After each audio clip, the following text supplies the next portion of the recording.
All right. This is a kind of a neat song I like. Led Zeppelin.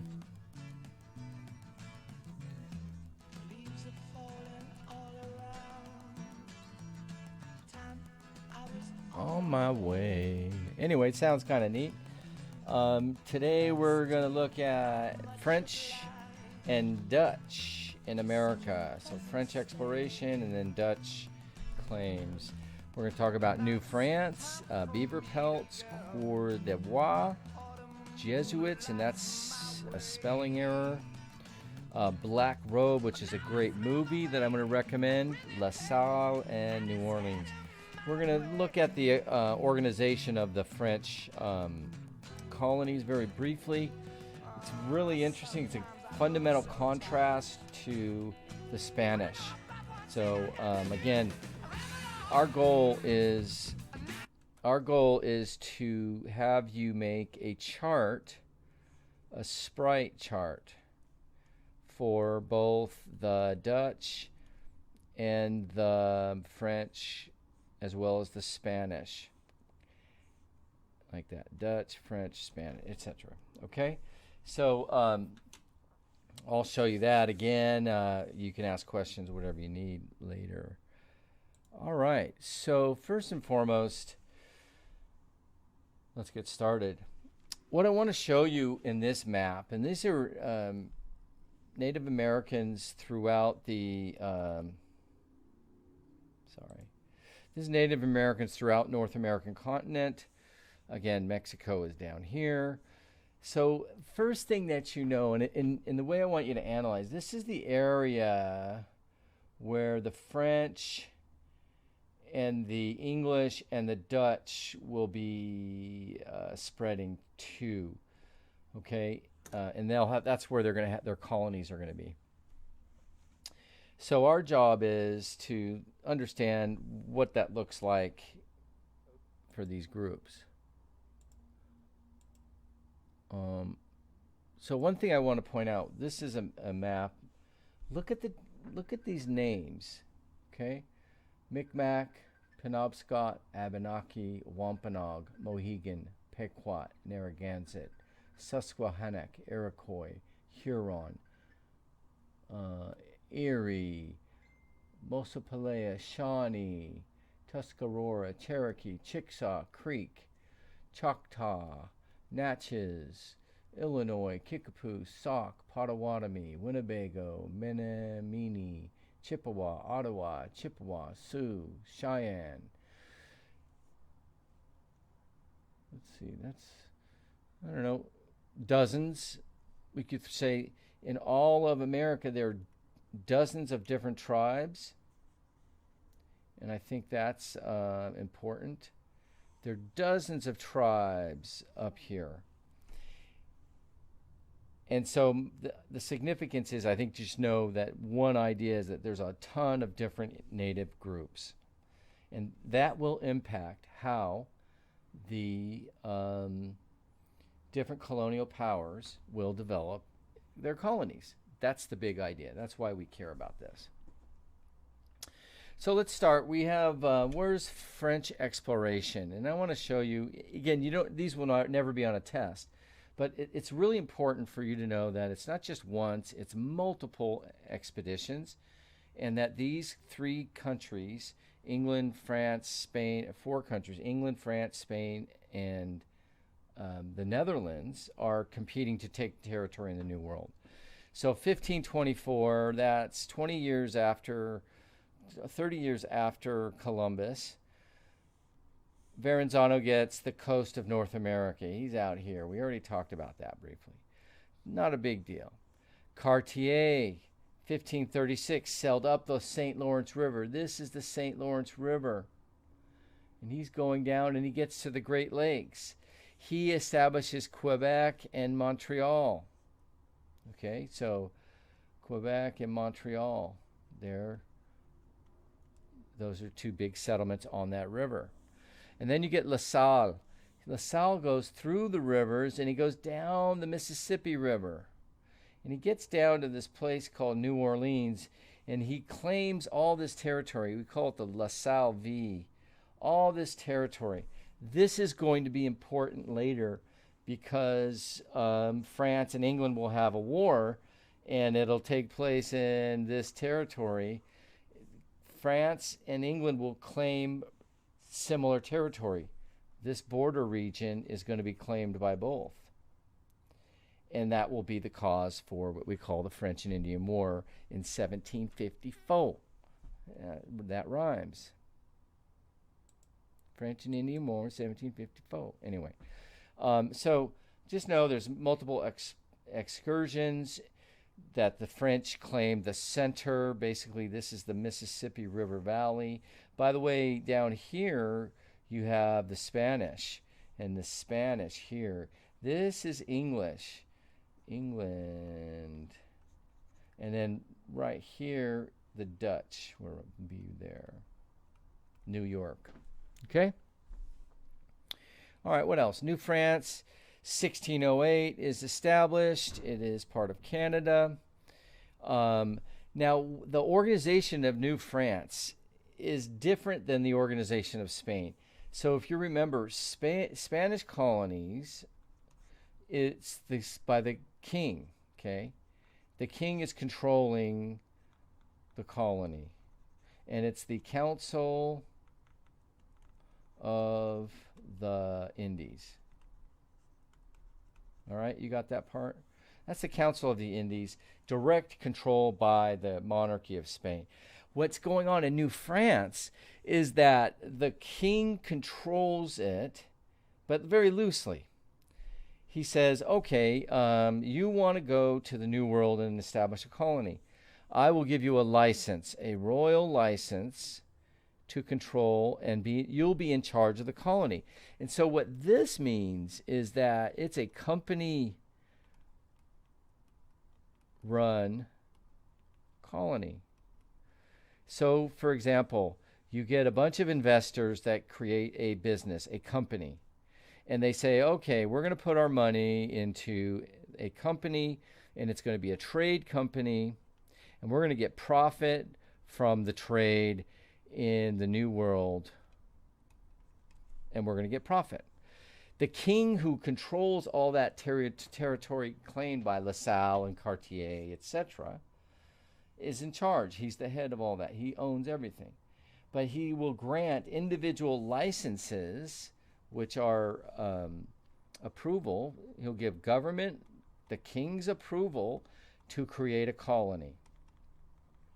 So this company-run, I call it a company-run colony, okay? Company-run colony is run by the business. In this case, it will be called the, I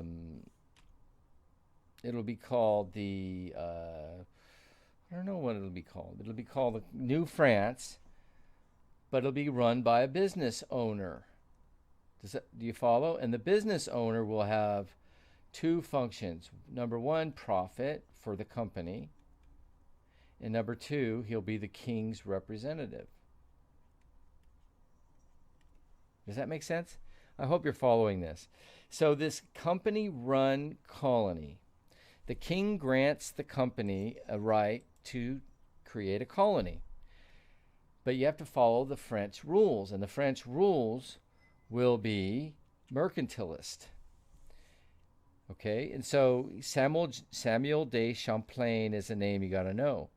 He traveled south on the St. Lawrence River, established trading posts with the Huron Indians and the Iroquois Indians, natives, and he establishes Montreal. Okay, so that's it. So what did it look like? He is the king's representatives. King's representative. So he has the power of the king in the New World. Do you follow? But he also has the role of the company. He's a manager. He's like an executive of the, probably the West Indies Company for Canada, or New France representative in Canada, whatever.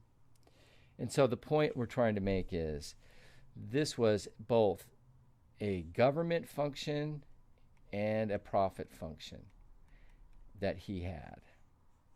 All right?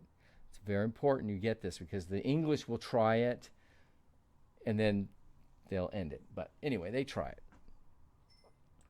Other characteristics of New France. First of all, it's no large plantation. Remember the term plantation from the reading. A plantation means a settlement of people. Kids get confused with this all the time. It's people that they're planting, okay? It's not a giant farm. In the Civil War, you know, a plantation is going to be a giant farm, right? In this context, it's a settlement of people. So first of all, it's a low population, small population of French. Trading settlements. The focus will be on trade. See what goods, and what's going to happen is the goods are going to go back to France, and then there's going to be profit for those goods. Good relations with Native Americans, with the Indians. Good relations with the Indians. The idea was that Champlain wanted to get furs, send them back to France. And in order to trade furs, you got to have a positive relationship. And again, so with a small population, they're not going to anger the Indians. The Indians want the new toys. They want the rifles and the muskets and the gunpowder and the pots and the pans and the iron hatchets and the knives and, you know, things that they could never make. And so it's a very positive relationship. All right. The French are trading beaver pelts. A pelt is like the fur and the skin of the beaver. It was very popular to have beaver clothing in the upper class wealthy people of France. You also had fishing. You also have other goods that are traded, but it's fur trade and fishing are the big crops. Cours de bois. Cours de bois are the French fur trappers. Just imagine the fur trappers going into the wilderness to meet the Indians and trade his goods, trinkets, manufactured metals, brought from France to the Indians, and the Indians trade furs, etc., beaver skins. There's another element to this that's very interesting, is that you had these Roman Catholic priests, an order known as the Jesuits, to try to convert the Indians. And it was through this conversion. Remember, now the Spanish converted the Indians too. Now I don't think I addressed that properly. The Spanish converted the Indians to Roman Catholic. And we have to really talk about religion in Europe and how it's brought to the New World, because it does make a difference. But the Jesuits were also Roman Catholic. Okay? And so Spain converted the Indians with mass baptism. You know, they would just sprinkle the holy water. You're now baptized, and you go work in the mines. You go work in the fields, you know. The Jesuits are a little bit more academic and more focused, and they do try to get the Indians to believe in Christianity. And that's where I'd like to bring your attention to this. It's called The Black Robe. This is a wonderful film that I want you to look at. It really reflects what's going on in the French colonization. You'll get Joliet and Marquet will go down to Mississippi. Big deal. That's not so important. La Salle, again, claims all that territory. We call it La Salle V, and that's from New Orleans to the Great Lakes. And he claims all that territory for France. Okay, moving on. All right, so we're back. I just want to spend a minute on The Black Robe. Definitely wish that you could watch this. This will make the French colonies and the Native Americans come alive to you. So if you get a chance and you really care about learning and seeing things in a interesting way, and you have time to watch some of this movie, I think it's well worth your time. Skip over the parts where it's just the priest and he has some internal conflicts and all these flashbacks, and try to skip over that. But I think the power of this is that you can see what it's like in this era with the French colonists. Now, so if you watch the first part, Quebec 1634, it's just really early established. These are little huts that the Indians built. These are Indians over here. These are going to be more European-style dwellings that they're building at this time. So just look for a couple of minutes, and then we'll transition. So this is a Jesuit right here. In the south there is a city of gold. My mother went there. So what I want you to pay attention to is you can see what they're thinking, how the focus on the natives. The French here are not going to be that big of a deal, but the natives, how the natives see the French. What is the culture of the natives? What is their style of life? Things of that nature, I think, are well worth your time. So let's look at this for just a few minutes and then watch it on your own. Spaniards, he saw it. You got it taken? Got it. Two more. Tremblay! Look at these, Tremblay. Whoa! Where did you drop them? Saint-Marie? In the forest. My secret, Tremblay. And how do you pay the Indian trappers, Mercier? With knives, father. With cooking pots. With brandy, Mercier, I'm told. With brandy. Okay, so what's interesting here is There is no mission. Okay, what's interesting here is you can see this is exactly the cour de bois, the kind of the kind of dress that they would wear, the structures, the firearms that you see in the background. You see the armor. These are the beaver pelts. This is a cour de bois.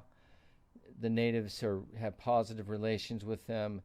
And he's making a reference to trading pots and pans and knives, etc., but also brandy, which is alcohol.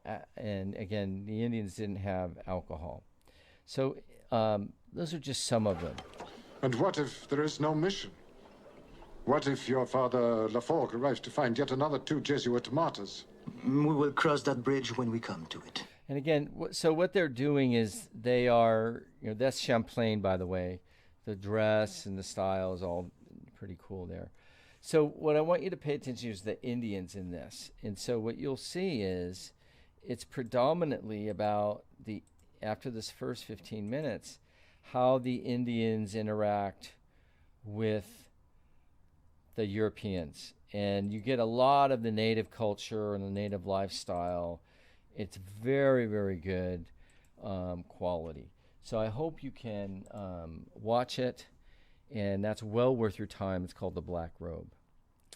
All right, so let's talk about the Dutch colonies for a minute. And what you'll see is English colonies here, Spanish, more English, and the Dutch in the middle.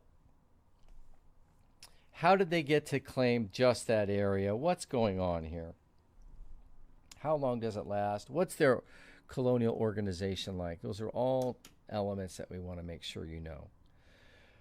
By the way, this is just one part of the Dutch Empire. That's one little colony, marginal colony at that. The big Dutch colonial empire is Indonesia and Malaysia, some at South Africa, and some in north of South America. And then they end up getting a couple of islands here in the Caribbean. The Netherlands are here in Europe. That's the power. But believe it or not, the Dutch or the Netherlands was very strong financially and with economics and trade. It's a very small country, but it's extremely powerful. Don't underestimate the Dutch. They have their colonies well into the 20th century.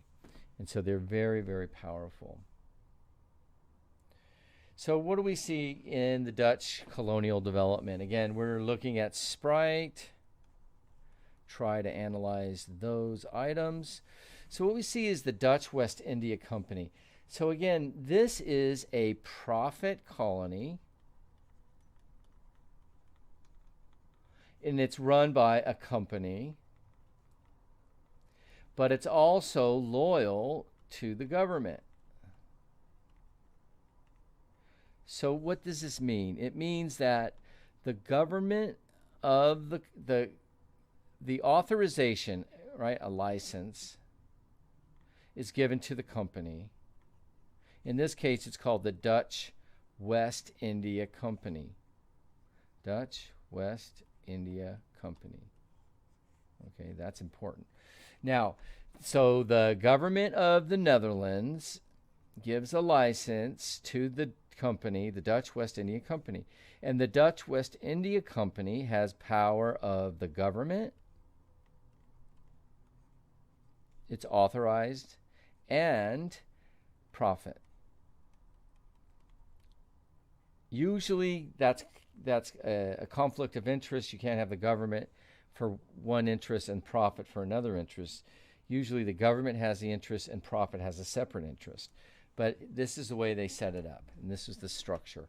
Again, the profit interest means the private company was both profit focus and they had the power of law and law. Okay, it's kind of interesting.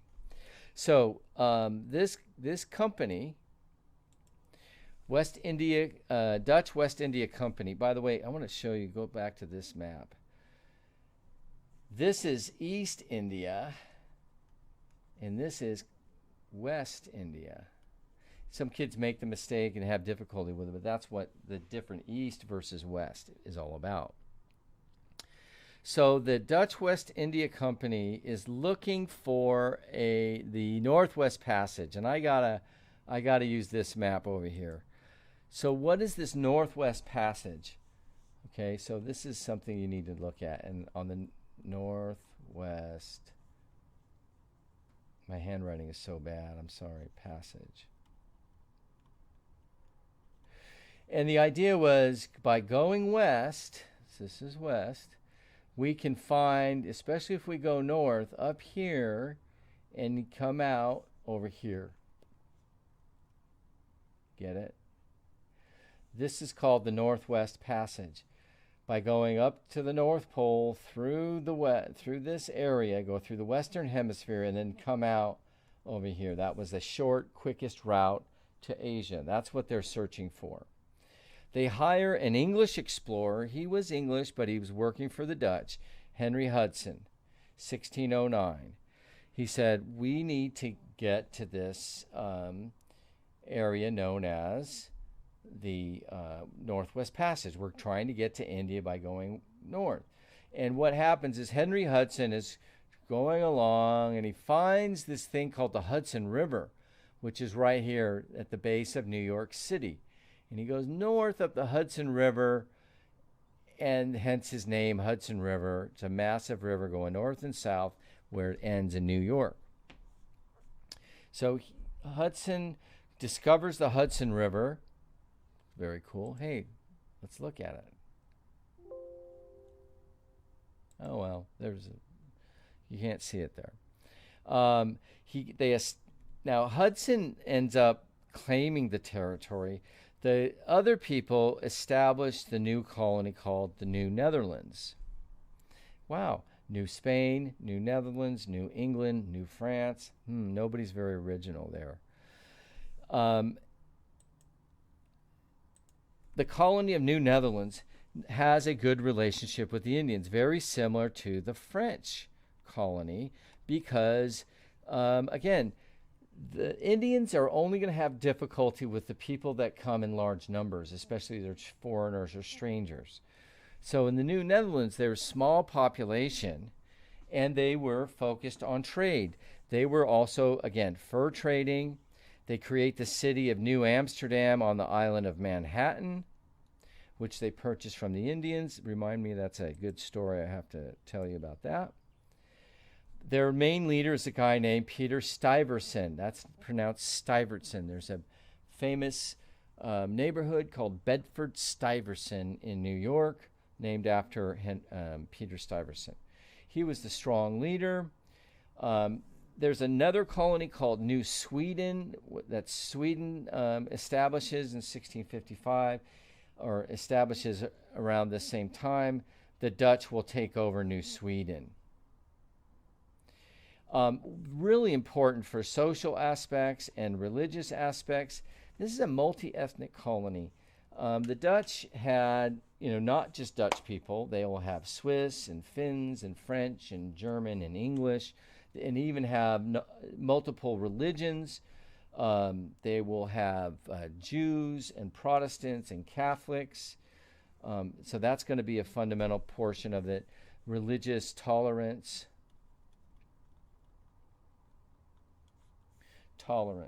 So the way I want you to think about the Dutch in America is it's a colony for money. And they weren't too strict about their ideology. They didn't really care that much about religion. As long as everybody is making money and profit, they said, come and make profit. It is a low population. That means it's a smaller population of Europeans. They do introduce slavery. The first slaves come around the 1620s. They're brought by Dutch ships and Dutch traders. Later will be 7 to 9% of the population of New York or New Netherlands. And then in the late 1600s, I think it's 1660s, the Dutch will be kicked out, or at least the Dutch government will be kicked out, and the English take over that colony by force. Let's give you a couple of fun facts. This is the Hudson River. New York City is right here. New York City is right there. Here's a blow up. This part is right there. You got Manhattan, you have Brooklyn, Staten Island, Queens, and this is New Jersey. This is called the East River here, and this is called the Hudson River here. This is the Hudson. So the Hudson River, we got the Atlantic. Boom. Hudson River, he discovers it, and he goes all the way up here, and he basically travels up the Hudson River and names it. Remember, he's looking for the Northwest Passage. This picture is a picture of Henry Hudson. This is what happens to Henry Hudson.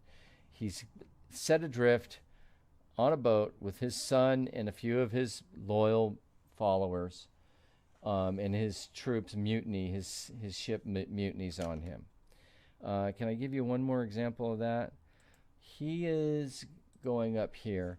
Henry Hudson is trying to find the Northwest Passage again by going through. This is called the Hudson Bay, by the way. This is where he was mutinied and set adrift. Today, you might be able to get through here today because of global warming. But at the time that Hudson was going, this was all ice, and you couldn't get through there. And he ends up dying, presumably, of course he's died, in the Hudson Bay, where he was set adrift. Let's go back. So that's what this picture is. Hudson River gets Henry Hudson is set adrift by his men because of a mutiny, and they were afraid of his, that they were going to get stuck. He ends up getting stuck. And lastly, here is Peter Stuyvesant, here, one of the leaders of the Dutch colony called New Netherlands. All right, well, that is it. That we've covered. Let's go back to all the things that we learned, or at least tried to learn. Nope, we already did that. The Spanish, Dutch, and English. So hopefully you are familiar with all of these items, and that will be for your test. Remember, the big picture is going to be you need to do Sprite. You need to know Sprite and make the chart on Sprite for both the Spanish, the French, the Dutch colonies, and then we're going to spend the rest of our time on the English colonies, and we're going to lead to the American Revolution, and that's our end game, to see how these colonial developments were organized or how they developed, and then we're going to focus on the English and how English develops. And I'll tell you right now, the Spanish, the French, and the Dutch are fundamentally different than the English. There are a couple of similarities, but most of the differences are related here with the English. Thanks again. Have a great day. Bye-bye.